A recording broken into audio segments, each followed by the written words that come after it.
Hello and welcome to this sellability video. Today I'm going to be teaching you 5 effective ways to teach your virtual assistant. So if you have brought a new VA on board and you're thinking about how, best to train them, how, best they're going to absorb knowledge through the way that you teach, bear this video in mind. So I'm going to show you 5 ways to effectively teach your virtual assistant. Starting with number 1, engage with them. So during lessons, make sure that your pace is okay for the virtual assistant. Obviously, because you know things like the back of your hand, it's very easy to get lost with just sort of like rambling through it because you know it so well. And obviously, if they're relatively new to being a VA, for an Amazon seller, or if they're used to one particular way and you're showing them like your way, obviously you know it like the back of your hand, but they don't. So make sure that your pace is okay for the VA. And that can be done through asking them questions to ensure that all is okay and check their learning as well as their understanding. So I literally engage with them. I mean, the point of the slide here, ask them, is the pace that I'm going at okay? Right, now that I've explained this section, do you have any questions about it? Is that all understandable? Just things like that, like chip in there and then with a spot for them to say their piece as well, so it helps them stay connected with your lessons. Talk with them, not at them, which just reinforces the points I made above. Like if I spent an hour, say, talking to someone, like teaching them something, chances are their brain would have switched off after, say, like 10 minutes, right?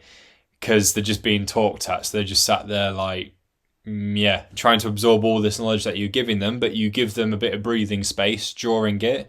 Ask if they're okay, if the pace is okay, if there's anything they need to break down, because they might have a question about something, but then just think, because obviously they're just getting talked at. They don't feel they've got room to ask that question, and by the time you get to the end, you might ask them at the end, hey, do you have any questions? If you've just talked at them for an hour, the question that they had at, say, minute number 12 out of that hour, they might have forgotten because there's just so much there and they've not had that space to sort of like get it out there and then. Not everything requires the official definition, but your definition can be more valuable.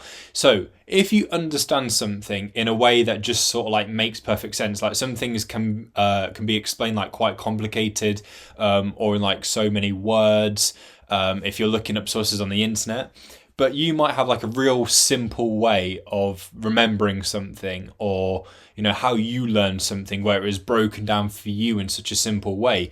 Do the same thing with your virtual assistant as well.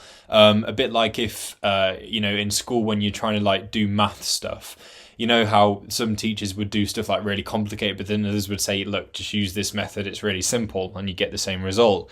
Do something like that. Summarize what you've gone over.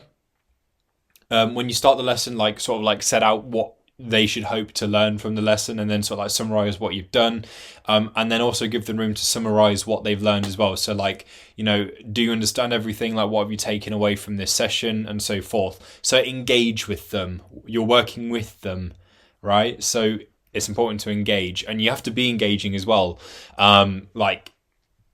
Movement as well. I mean, this is sort of like going on to like a psychological kind of level, but if you are just sort of staring at the screen and talking and not moving, it's not very engaging at all. But if you like move around, so if I moved, if I was standing up and doing like a live talk, for example, and I just stood there, people would just lose interest because people are just sort of like focused on it, and then they just sort of like zone out because there's nothing like new going on. But if I was to say move around during my presentation, I might walk to one side of the room, and people would then have to follow me, and then I walk to the other side of the room, people would have to follow me like naturally throughout. Or I might use sort of like hand movements, or if you don't talk with your hands, then it might just be that you sort of like realign yourself, things like that, just like movement and stuff. Even if it's just like a subtle sort of like head movement, you're looking from one side to the other, just something to, get their brains to remember that you are there. Now that sounds like psychology, but there you go. Movement is engaging. Don't cram everything in. People learn best when stuff is broken up into bite-sized chunks. Sometimes people might say, "Oh yeah, I feel like I can learn, more," and they very well could. But if you say, "Right, this is what we're learning for today," leave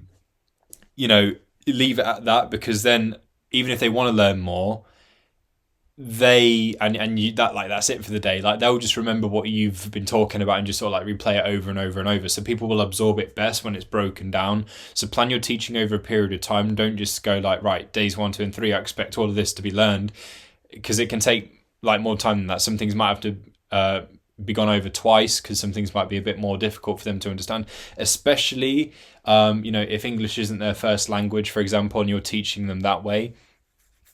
Plan your lessons, start with basics and end with more advanced stuff.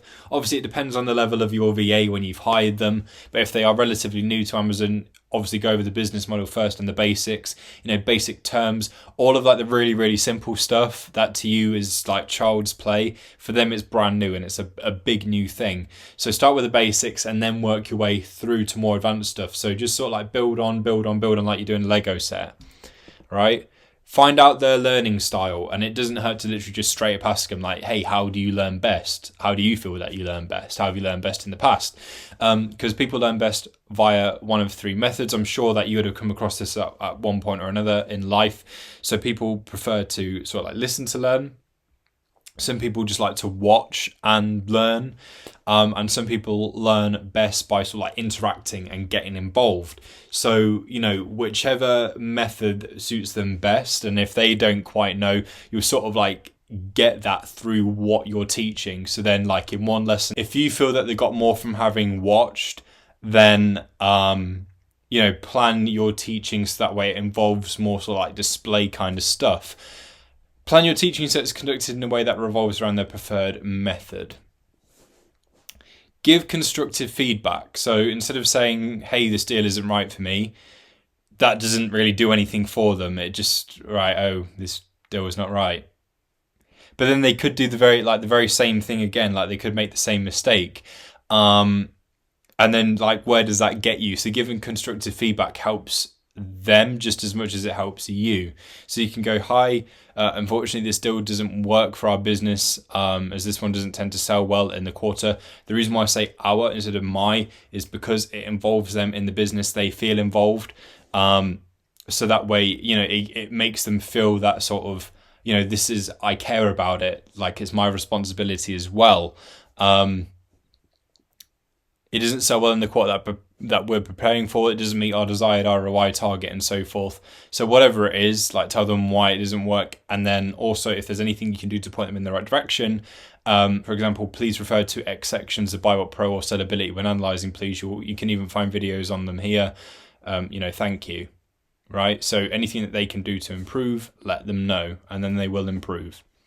And get them using software with you. So Buy What Pro and Sellability both have specialized VA facilities. You don't have to go out anywhere else to sort of like buy them as separate add-on type things. They are like included in the Buy What Pro and Sellability subscriptions. The VA functionalities allow you to monitor their progress. The deals will be of a certain caliber and more research due to the same tools being used as what you use.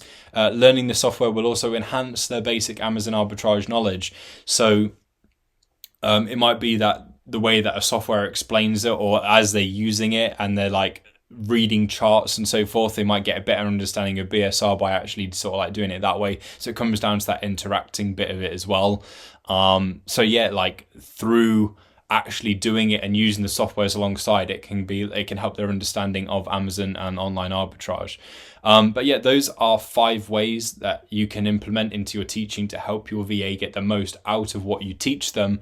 And hopefully through doing this way, you find that you have a really, really, really good experience with having a VA on board with you. Thank you for watching, and I'll catch you soon.